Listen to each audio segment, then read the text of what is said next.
When I'm outside playing fetch with my dogs, I last longer. I can throw the ball a lot longer. I can run them down. I can wrestle with my dogs. I'm not out of breath like I was when I was on the Ecigs. With all those chemicals and the tar and the carcinogens, being out of breath, coughing constantly, being stopped up, having headaches, because I remember when I smoked cigarettes, I had headaches. I would wake up with headaches. I felt like I was just stuffed up. I was constantly blowing my nose, coughing up mucus, all that crud. You guys know, if you're smokers out there and you're watching this, you know what I'm talking about, because you deal with it every day, don't you? You don't have to anymore.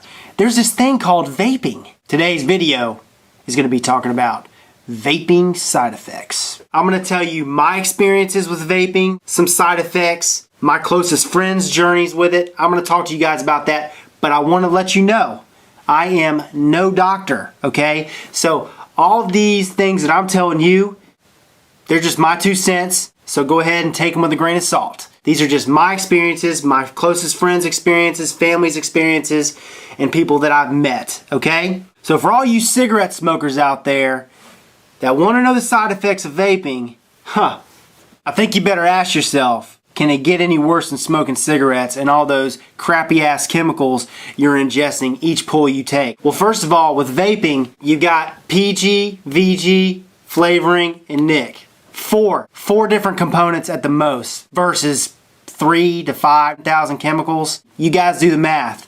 So yeah, if you're a cigarette smoker and you're watching this, switch on over. Come from the dark side to the light side. My experiences. Okay, this isn't about my story, but my experiences with vaping as far as, side effects. When I first started vaping, I was vaping an 80 PG, 20 VG blend. And I vaped that for about a year. My senses came back. My sense of smell came back. Sense of taste. When I stopped smoking cigarettes and changed to vaping, my sense of taste, tripled. I mean, I could taste things again. It was amazing. Amazing. So if I was going to eat a filet mignon, I was going to get all that flavor. I was never really in bad shape. I played baseball in college. I was an athlete. After I got married, I was in my mid to late 20s. Smoking cigarettes, walking down the street, I could feel myself getting out of breath. Well, when I switched, all that went away. I could walk miles and miles and miles and not be out of breath. Gotta give credit to vaping there. One of my buddies, in his early 20s, he was a triathlete. Then he started smoking in his mid-20s. He smoked for about 5-6 years, and he stopped doing triathlons.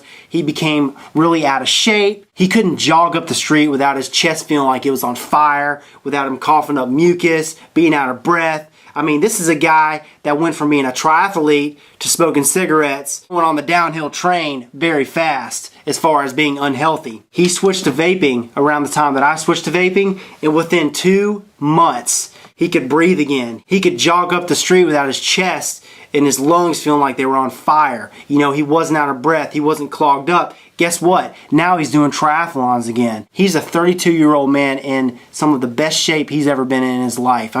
He's in the shape he was when he was 22 before he started smoking cigarettes. He vapes every day. Vapes every day. Another buddy of mine played football in college, started smoking shortly after he graduated. He got up to 350 pounds. He was wheezing. This is a 28-year-old guy wheezing, walking up the stairs, 350 pounds, smoking cigs. I was worried about him. Got him to switch to vaping. He can breathe now. He's not out of breath. He's not wheezy like he was before. A lot of people ask me, do you have side effects? I'll tell you right now, with vaping, there are people with allergies. A year into vaping, I noticed I was having allergies. When I first started having these allergies, the first thing I did was get on the internet, research, because, vaping is new. There's a lot of forums out there that give you great knowledge. A lot of people were saying, oh, it's PG allergy, PG this, PG that. So I assumed I had a PG allergy. And you know what assuming does? It makes an ass out of you and me. People were saying, well, PG causes you to cramp. When you inhale PG or you ingest it, once it enters your body, the PG metabolizes into lactic acid. And so people were saying, well, you're cramping because of that. Well, it wasn't the type of cramping that you're thinking of where you wake up in the middle of the night and it's like, oh! I've had those cramps, and those cramps are due to dehydration, not enough potassium, you're not getting the vitamins, the minerals, like magnesium, all that stuff. So I thought I had an issue with PG cramping. For me, it was the type of cramping where constantly I was walking and cramping. My calves were cramping. It was like my calves would ball up. It wouldn't be painful, but I could feel it. They would ball up and they would slowly release, okay?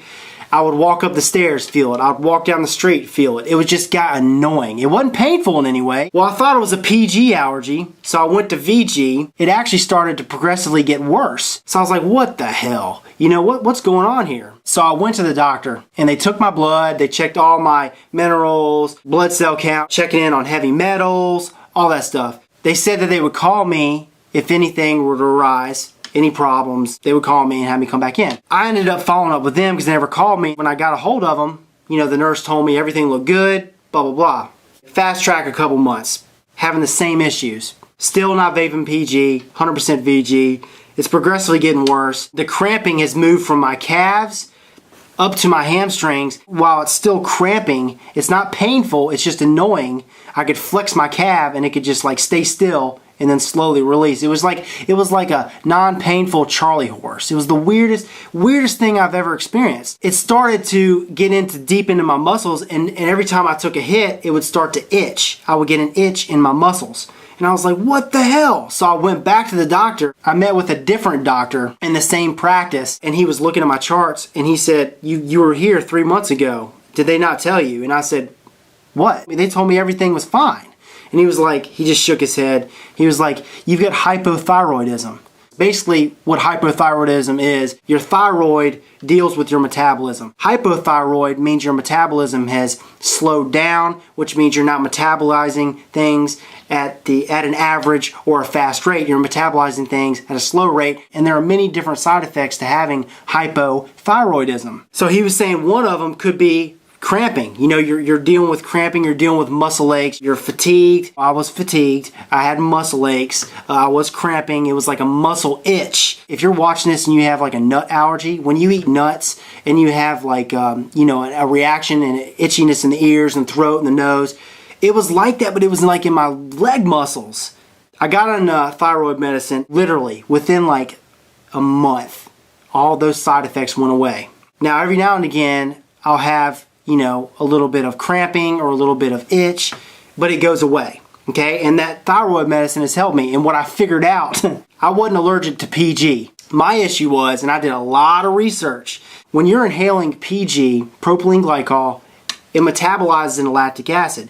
So you gotta eat bananas, you gotta drink a lot of water, but it's something that's easily avoided. If you drink a lot of water, if you eat enough bananas or potassium, I take a multi-mineral, magnesium, all those minerals that you need. I drink 150 ounces of water a day. So if you drink a lot of water, you're staying hydrated. PG should not bother you. Now, people with actual PG allergies, it doesn't matter, but I'll go over that in a second. VG, on the other hand, metabolizes into sugar, okay? So I was having issues from the VG because when I was vaping the VG, since it metabolized into sugar, it was affecting my thyroid, okay? So that's where that came in. For me to vape more of a PG-based juice than a VG-based juice, it's better for my anatomy. And it all depends on your anatomy. Everybody's anatomy is different. So the VG caused my thyroid to get a little bit out of whack. I took the thyroid meds. It got right back on track. Now I know if I'm going to vape a VG-based juice, not to do it for a long period of time because it could, you know, cause my thyroid to go out of whack. So I just stick to my PG-based juices and I'm fine. You just got to learn what your body can deal with and what your body can't deal with. And for me, that's what it was. Flavors. A lot of these flavors out there, I'm allergic to. And that's what was causing me to have the itch in my muscles. That was a small allergy that I was having to the flavors I was vaping. Over time, I became allergic to artificial flavorings even when I ingested them, even when I ate them. So like if I went to have like ice cream and I had like a butterscotch swirl, well, all of that is artificial. I would eat that and the next day I would have the itch in my legs. You know, it was like, it was just annoying as hell. It would go away, but it was annoying. And that was due to flavoring, the extracts, the artificial flavoring. Every now and again, you know, I have to vape an artificial flavoring and I'll just have to deal with the small little bugging allergy, but it goes away. It's not really a big deal. So those are the two side effects that I have dealt with, okay? Most of my buddies out there don't have any allergies. They don't have side effects to vaping. They could vape any flavor under the sun. They could vape 100% VG, 100% PG. It just doesn't bother them. It's just their anatomy. What I've realized is most people don't have issues. Now there's a select few of all the vapors out there that are sensitive. Not allergic, but sensitive like me, okay? One of my buddies, when he was vaping, he started to get rashes, small little rashes on his arms and legs, and he was freaking out, you know, and he was doing all this research and people were like, oh, it's a PG allergy. Well, not necessarily, okay? It's not necessarily a PG allergy. First thing I did was I took out the flavoring. I made him an unflavored juice,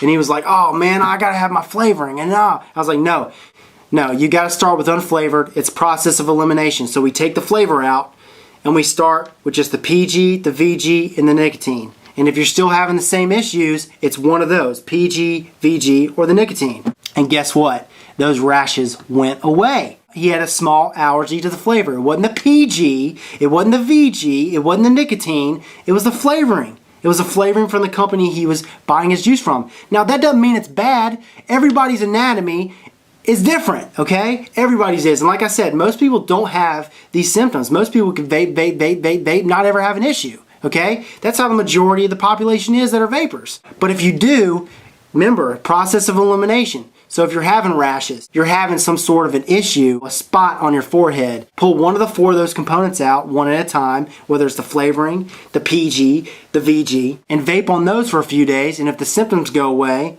like for example, if you pull the flavoring out and the symptoms go away, then it's the flavoring. If you pull the PG out, leave the flavoring in there, so you had the flavoring, the VG, and the nic, then it's the PG, okay? But a lot of these people are blaming it and saying, oh, it's the PG. It's automatically the PG. No, not necessarily, okay? I did a whole post on PG about a year and a half ago. PG's been researched for 60, 70 years, okay? It was researched, it was tested on animals, they had it pumping in vents in hospitals. They've had PG in inhalers since the 50s, okay? It's supposed to help you breathe. PG is antibacterial. It's antiviral. It kills bacteria. Those are some of the side effects that I've had. Again, I love to give my knowledge and some of the research that I've done, and hopefully for those of you guys out there that are having some of these small allergies, you guys can fix them, because they're definitely fixable. You don't have to stop vaping. It's just something small that you're having to deal with, okay? Whether it's PG, it's VG, like for me it was VG for a while, or it's flavoring. You got to go in and do process of elimination, pull one of those things out.